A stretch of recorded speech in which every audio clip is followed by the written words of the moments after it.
Why, hello there YouTube and welcome to a Revolting review. I'm Random Ross and today I review Ghostbusters Afterlife.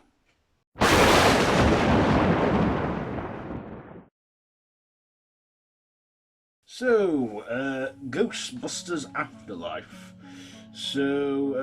This one is written by Gil Kennan and Jason Reltman, directed by Jason Reltman, based on Ghostbusters by Dan Aykroyd, Harold Ramis and Ivan Reltman,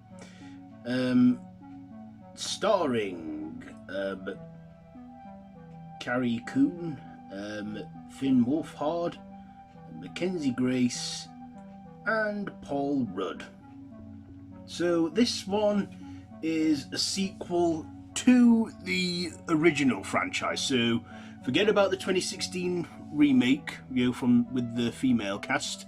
No, this one is a sequel to Ghostbusters 1 and 2 from the 80s, so taking place 32 years after.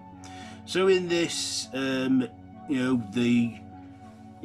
when there's been no ghostly activities or anything going on for a long time, the Ghostbusters have all gone their separate ways and out of business and what have you, until Spangler, Egon Spangler, passes away, and his daughter and grandkids, his grandkids played by Carrie Coon and Finn Wolfhard,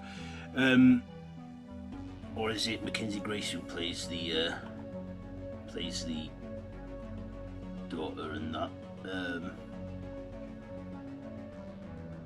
Yeah, it is Mackenzie Grace who plays the granddaughter Phoebe.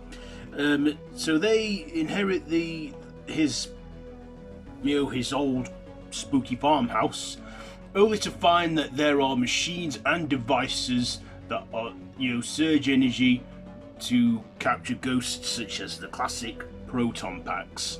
And of course they soon find that their grandfather was keeping something at bay, and of course they also unleash something evil and supernatural. And there, I will leave the story plot there. So what did I like about this one? Well, first of all, this was a lot better than the 2016 film. Also, I feel this is the Ghostbusters 3 that we waited a long time for. I mean, Ghostbusters 2, I don't know if it was successful or not, but we didn't get another installment of that until now.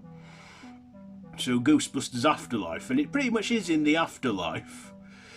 So I like this one with some of the old classic effects updated for the modern age. I also enjoyed the comedy in this and the adventure and the story, and yeah, it was greatly improved, I thought. I also like that they kept that classic score in there. They kept the classic score in there from the 80s films, and I like that. I like it, because it gave me that feel that, yeah, this is a true spiritual sequel to the original films.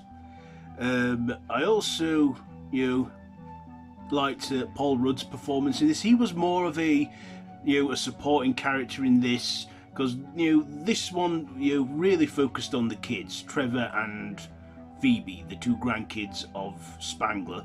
And Finn Wolfhard, he does great he's a good actor for his age, since he made his break, I believe, in Stranger Things, and then in It, and then in so he was great in this, I thought, playing a moody teenager. I also liked Mackenzie Grace's performance as Phoebe. She looks well, she's probably 12 and that, but she's a very young, talented actress, and I think we got a lot more to see from her. So I really hope we get to see her more in films in the near future. I also enjoyed the story. Now, I'm going to go into some spoiler territory now, so I'm giving you the word of warning. So, skip to this timestamp. I'll put it up here now if you want to avoid the spoilers.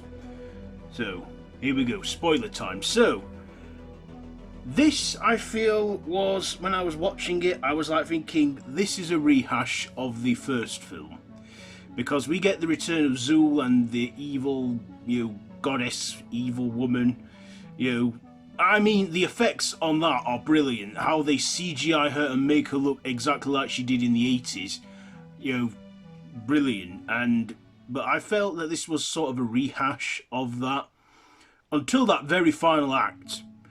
Now, we got cameos in this. We got one cameo from the character Janine, played by Annie Potts. So I enjoyed that.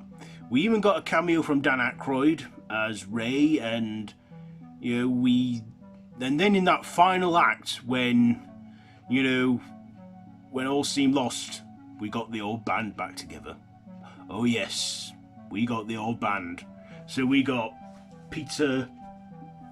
Bill Murray's Peter Venkman and Dan Aykroyd's Ray Stans, along with Winston Zebmore, played by Ernie Hudson. And even though he's dead in real life, Harold Ramis, they managed to bring him back onto our screens as a ghost. And I feel that his spirit was really there in that moment. I mean, the CGI on him is brilliant, how they brought him back. And because he was a ghost, it didn't need to be perfect visuals. And I love that they brought that back. And this movie was even for him, Harold. He even says it as the film closes, for Harold. And I really love that. We even get a mid-credit scene. So stick around for the mid-credit scene. There's a very nice surprise there for you if you keep watching. A good mid-credit scene. Yeah, I really loved this one. It was a great one, and of course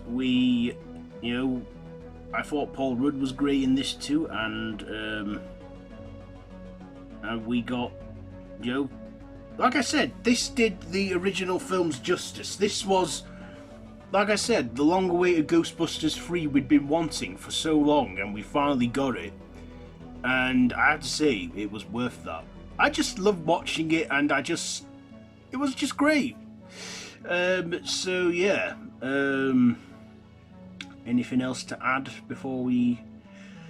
oh yeah, I can't forget the little marshmallow men. We get the Marshmallow Man in the first one, but in this one we get a whole army of little marshmallow men, which I really liked, and were very mischievous little monsters. So yeah, Ghostbusters Afterlife. Is it a good one? Absolutely. Do I recommend it? Yes. And even if you're not seen the first two, it's still there for like, it's just a good one. Also, I'm surprised they got away with some R-rated content in that. Such as one scene when they're watching Cujo, and then another scene where they're watching Child's Play with Chucky. In a 12A film. 12A here, PG-13 in America. Anyway, ratings. What am I going to give Ghostbusters Afterlife? You know what, I'll give it 4 machetes out of 5. 4 machetes out of 5 for Ghostbusters Afterlife. So have you seen this one? Let me know down in the comments below if you have, and if you like this video, be sure to give it a big thumbs up and to share with your friends. Feel free to subscribe to my channel if you haven't already, and to hit that notification bell and to share with your friends. And yeah, I've been Random Ross. This has been a Revolting review on Ghostbusters Afterlife. So until next time, don't have nightmares.